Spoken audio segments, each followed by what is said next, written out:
Could you ever see her being your wife one day? I mean, it's possible. It's possible. So you wouldn't rule that out? I wouldn't completely. Never thought about it. I've never 100% thought about it. What's up, everybody? My name is Mel, and welcome to Rejection is a Bitch podcast. If you're new to the channel, feel free to hit that subscribe button for your boy. And if you're returning, hit the like button, hit the comment section. I want to hear what you got to say about this topic, and definitely share this with at least one person. One of the most common ways that people feel rejected when it comes to relationships is being put in the friend zone. You know, that's something that's not comfortable at all. It makes you really evaluate yourself, say, is there something bad about me? What is it about me that doesn't make them want to be with me? And that's exactly what we're going to discuss today. We're going to discuss 9 ways and 9 indicators to show that you are in the friend zone. And we're also going to discuss all the ways that you can get out of the friend zone. Be sure you stay to the end of this video as we go over that. I found a very, very interesting video. A guy who's stuck in the friend zone. Let's take a look. How long have you been friends? 10 years. Yeah, 10 years. 10 going on 11 years. In that time period, have you never had feelings for each other? No, like he's been just such a great friend. So like I couldn't see the other side of it. Could you ever see her being your wife one day?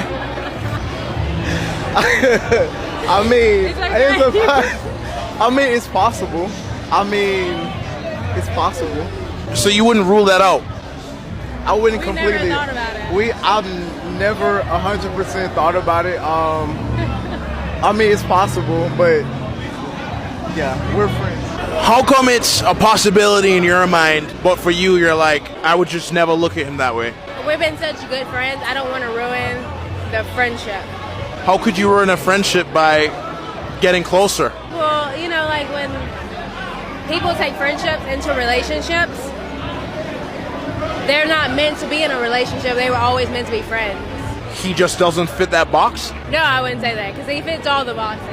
Then why not move the relationship further? I never thought about it, honestly. I never thought about it, honestly. Yes, she has. She thought about it several times, and she immediately put this man in the friend zone. The thing that trips me out, guys, and there's no attack on this lady or any other ladies out there, it trips me out how women in general will say that, I want my husband to be my best friend. I want my man to be my best friend.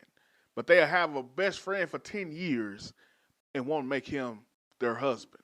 It seems a bit oxymoronic, ladies. I'm sorry. It seems a bit oxymoronic that you will have someone so close to you that fits all the boxes, as she says, meets all your criteria, but you don't want to take it to that next level. Why is this the case? Now, let's really break this down. Let's be real here. More often than not, this is an attraction issue. And this is not just women putting men in the friend zone. Of course, men put women in the friend zone as well. And as a man, I can say if it's ever a time that I put a woman in the friend zone in my life, it has always been because I'm not attracted to her. Can agree with that in the comment section. Tell me your opinion. If you believe I'm way off, you let me know. But typically, the woman or the man is just not into you. That's why they can't see you as their significant other. As you saw in this video, this lady made it clear that she's not into him. She doesn't see him romantically. She doesn't see an opportunity, doesn't see an avenue where they could take it to that level. And you can see the agony, the pain.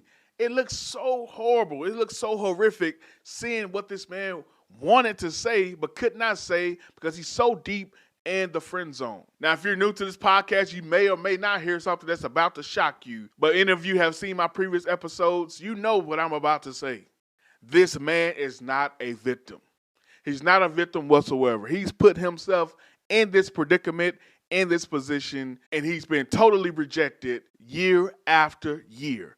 10 years, a full decade has passed, and this man hasn't seen a piece of that.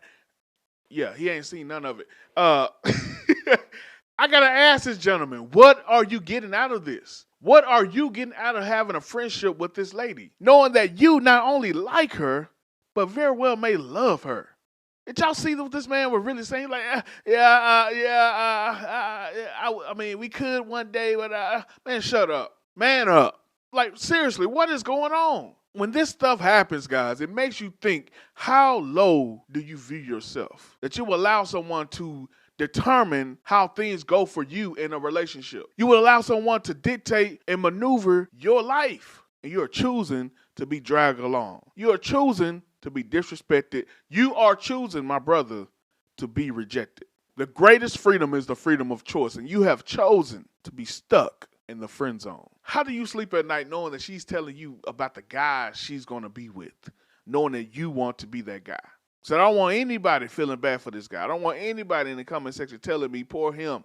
No, he's getting what he rightfully deserves. Let's go to the other side of the spectrum. Lady, how could you do somebody this way? How can you string somebody along knowing that you don't want to be with them, knowing that he wants to be? I don't believe any woman when they say, or any man when they say, I never thought he thought of me like that. I never thought she looked at me like that. We're just too good of friends. I know he don't look at me like that. I know she don't look at me like that.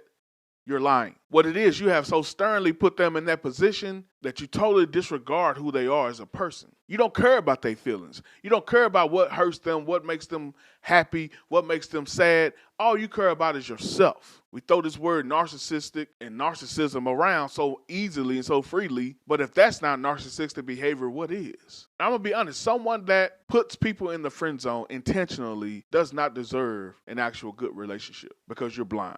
You are a broken person, and you truly don't know what you want in a relationship because you have the person that will be perfect in a relationship right in front of you, and you are choosing to ignore it. And in this case, she may be looking right past this guy because she can look right over his head. She's taller than him. So more than likely, she's probably the woman that doesn't want a shorter guy. That is fine. Everyone has preferences. Tell the man. What makes it so hard to tell the person what you don't want? Because the person who puts somebody in the friend zone, what they do want is to use you for whatever they can get out of you. On the women's standpoint, more often than not, they put people in the friend zone that they love to communicate with, have conversations with, to get the male perspective from. From a man's point of view, he may keep a woman in the friend zone that he, sleep with here and there, but loves to have fun with, love to have feminine energy from. But he would never commit to her. It's wrong to do people this way. But it's not as wrong as that person choosing to be rejected. So let's get to the meat of this conversation. What is the friend zone? How can you recognize it? And how can we get out of it? The friend zone is defined as the state of being friends with someone when you would prefer a romantic or sexual relationship with them. And let me be clear, the friend zone can happen to anyone. I've seen some of the most beautiful people, men with six figures, women that are models. I've seen everybody across the spectrum be put in the friend zone because there's always someone that thinks that they're better than you, that they rank a little bit higher in the sexual marketplace. So to think that you aren't in the friend zone or you can't potentially be in the friend zone, you're definitely mistaken. But let's go over the 9 ways and the 9 indicators to know that you are in the friend zone. Number 1, they suggest to bring friends along. What do I mean? Anytime you're inviting them somewhere, you say, hey, let's go out for lunch. Let's go out for brunch. Let's go to dinner. Come over to my place. They always say, okay, cool. Who all going to be there? Okay, cool. Well, my friend's coming too. Matter of fact, bring your homeboys. They trying to make this thing a collaborative effort because they don't want to be alone with you. That's a bad sign. Yeah, you in the friend zone. Number 2, they play matchmaker with you. When you're hanging out with them, they bust like, ooh, she cute.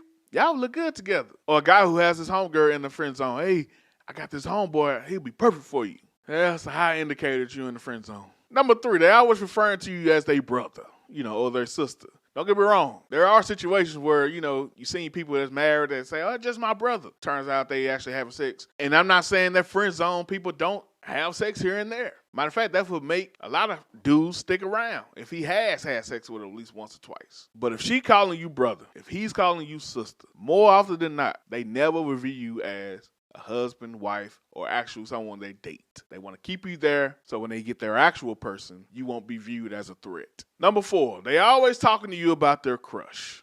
They always got something to say about who they like. And they want your advice about what they should do about that person who they like. And it's not just surface level stuff. This is deep rooted, all details. What kind of drawers he had on, all this stuff. They telling you everything because they don't view you as somebody that will be offended by it. You ain't got no chance with me, so you my brother. You need to stay over in brother lane and hear me out, brother.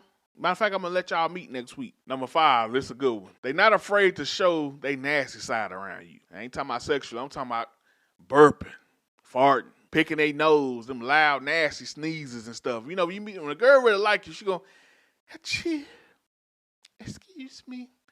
But if she don't, She gonna show that ugly face.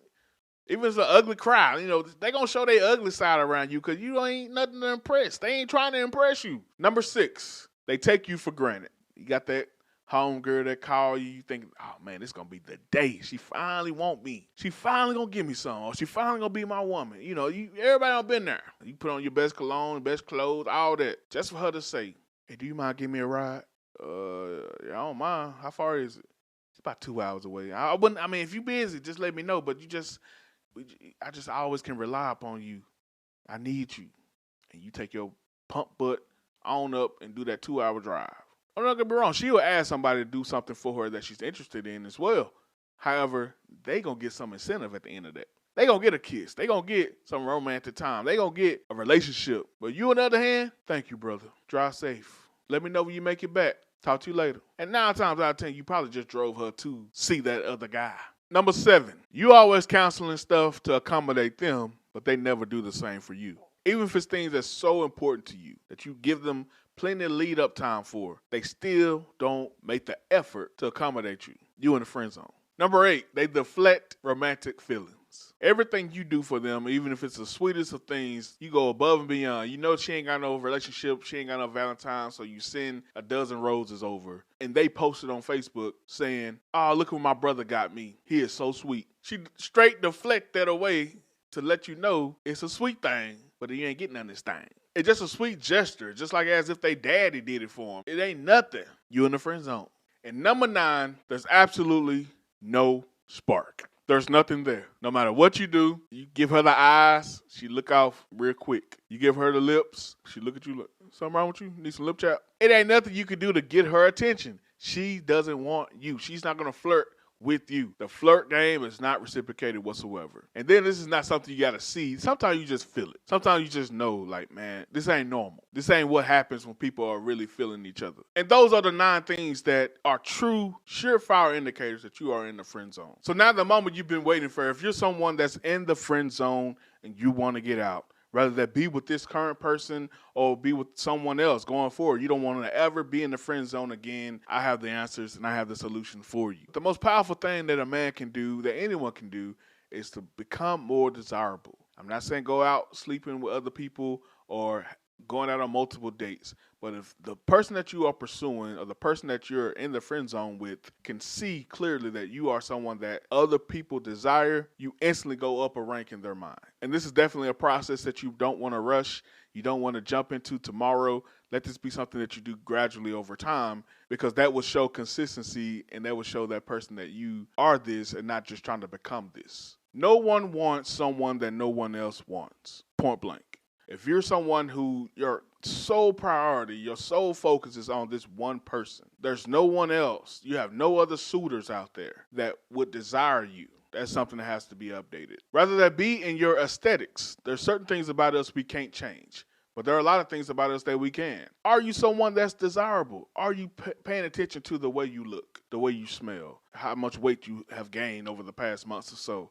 Are you paying attention to things that people normally desire? How high is your confidence level? There are some people that are too arrogant. They are too over the top. That begins to turn people off over time. Then there's people that's confidence is way too low, and that definitely turns people off, make people not want to be around you whatsoever. Finding an even keel, even balance of confidence that doesn't bleed over to arrogance. Don't be weird. And I know that's a subjective word, but being weird is relative to the group that you're a part of.